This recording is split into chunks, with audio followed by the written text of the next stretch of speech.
آپ دیکھو ہمارے پیغمبر صلی اللہ علیہ وسلم کو انڈائریکٹ میں آپ سمجھ میں آیا تو ہم قرآن میں ہمارے پیغمبر صلی اللہ علیہ وسلم کا نام انڈائریکٹ میں بہت سی جگہ پر آ گیا.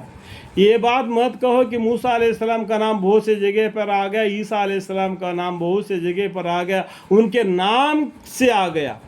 ہمارے پیغمبر کا نام انڈائریکٹ میں بہت سی جگہ پر آ گیا.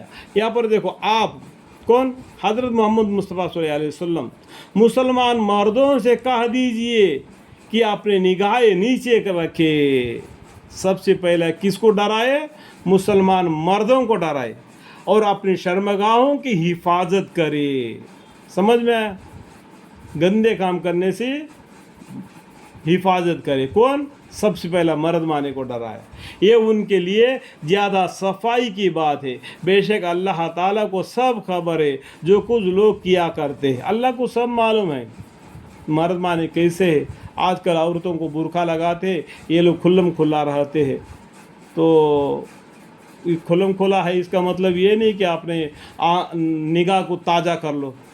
اگر غلطی سے کسی عورت پر نظر پڑے تو جلدی سے اس کو ہٹا لینا, اللہ تعالیٰ معاف فرما دیں گے. پہلی نظر کو تو بولے گا میرا پہلی نظر پوری نہیں ہوگی کہہ کے پورا اوپر سے نیچے تک میں دیکھوں گا تو پھر میں نظر ہٹا دوں گا. یہ غلطی ہے. اگر غلطی سے کوئی عورت پر تمہارا نگاہ پڑ گئی تو اپنا نگاہ کو ہٹا لو. یہ پہلی غلطی کر کے اللہ معاف فرما دیں گے. اور میرا نظر پورا نہیں ہو گیا اور بھی دیکھوں گا تو وہ گناہ بات ہے. یہ میں نے ہٹ کر آپ کو سمجھنے کے بول دیا, اللہ مجھے معاف فرمائے.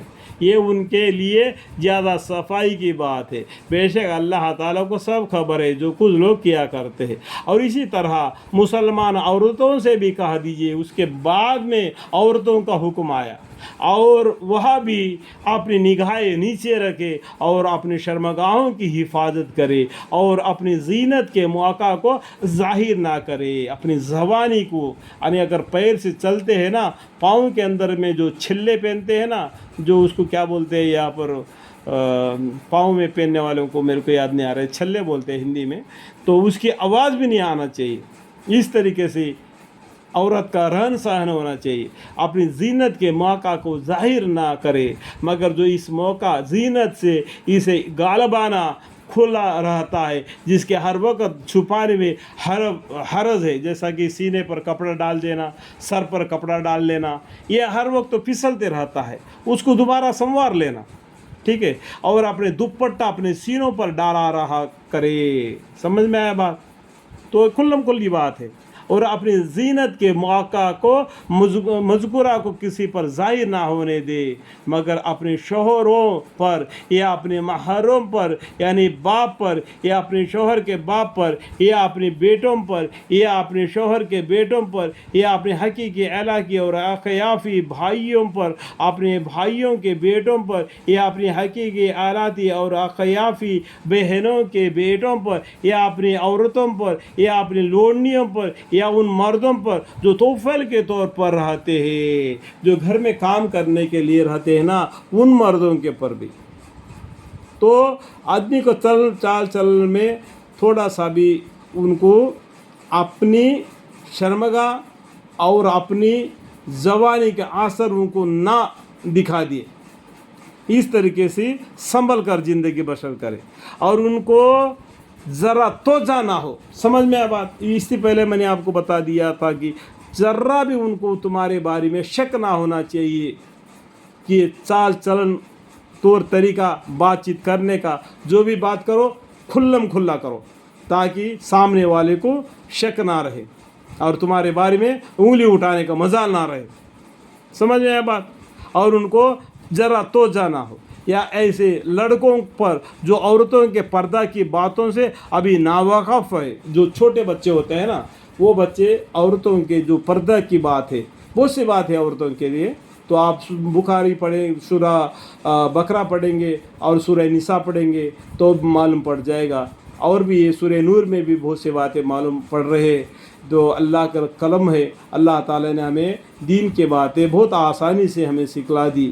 تو تو یہ چھوٹے بچوں کو پر بھی آپ کی یا ایسے لڑکوں کو پر جو کہ عورتوں کے پردہ کی باتوں سے ابھی ناواقف ہے، مراد غیر مرحق ہے، اور اپنے پاؤں زور سے نہ رکھے، دیکھو اپنے پاؤں کو زور سے نہ رکھے کہ ان کا مخفی زیور معلوم ہو جائے، یعنی اپنے پاؤں کے اندر چھلنگ کی آواز نہ آ جائے۔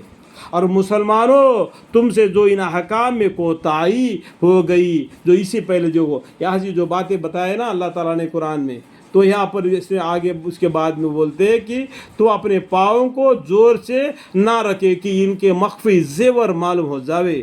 اس کے بعد میں اللہ تعالیٰ بولتے ہیں اور مسلمانوں، تم سے جو ان احکام میں کوتاہی ہو گئی ہو تو تم سب اللہ کے سامنے توبہ کرو تاکہ تم کو فلاح پاؤ۔ اللہم اغفر لی، ان باتوں میں جو اس سے پہلے جو یہ سورہ نور میں بتلائی گئی باتوں میں اگر تم سے کوئی غلطی ہو گئی تو اللہ کے سامنے جلدی سی توبہ مانگو، توبہ مانگو، توبہ مانگو، ٹھیک ہے۔ اور تم میں یعنی حرام تم سے جو ان احکام میں کوتاہی ہو گئی ہو تو تم سب اللہ کے سامنے توبہ کرو تاکہ تم کو فلاح پاؤ، یعنی فائدہ ہو جائے، تمہارے گناہ معاف ہو جائے۔